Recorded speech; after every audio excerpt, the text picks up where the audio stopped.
À travers un communiqué, Sarah Ferguson a annoncé qu'elle venait d'être opérée d'un cancer du sein. L'ex-compagne du prince Andrew se porte bien et se repose auprès de ses proches.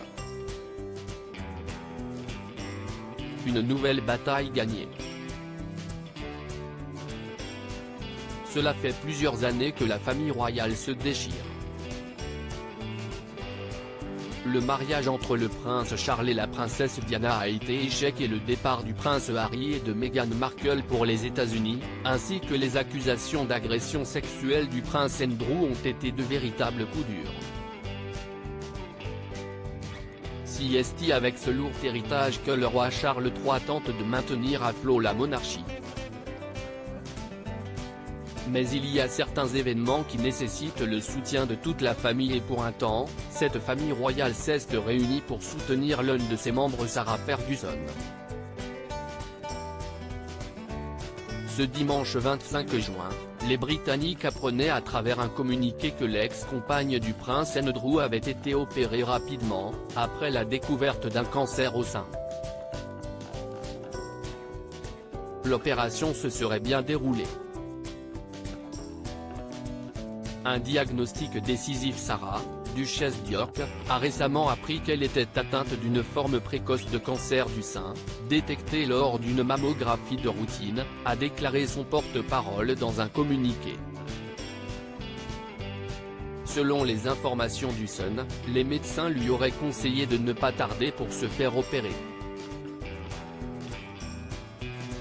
Sarah Ferguson a ainsi été admise au King Edward VII Hospital, dans le quartier londonien de Marylebone, mardi dernier, avant de se faire opérer dans la semaine. Le communiqué confirme que l'ancienne duchesse d'York a été opérée avec succès et ses médecins lui ont dit que le pronostic était bon. Sarah Ferguson va bien. À travers son porte-parole, Sarah Ferguson a tenu à exprimer son immense gratitude au personnel médical qui l'a soutenu ces derniers jours et au médecin qui a établi le diagnostic. Elle estime que son expérience souligne l'importance de la surveillance régulière, a-t-elle déclaré. Pour l'heure, elle récupère à présent avec sa famille.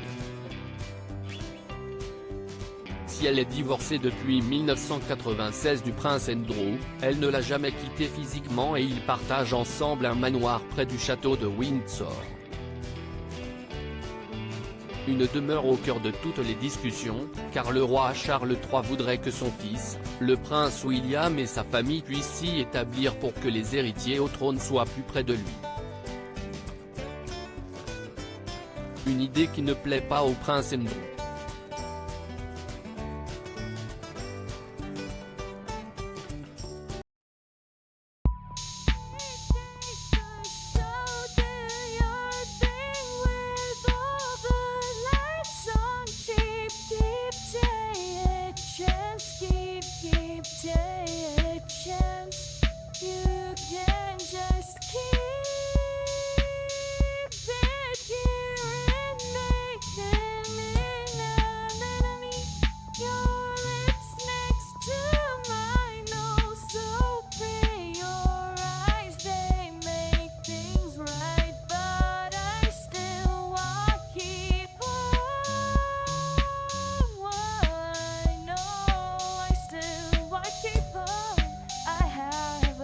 Keep it up.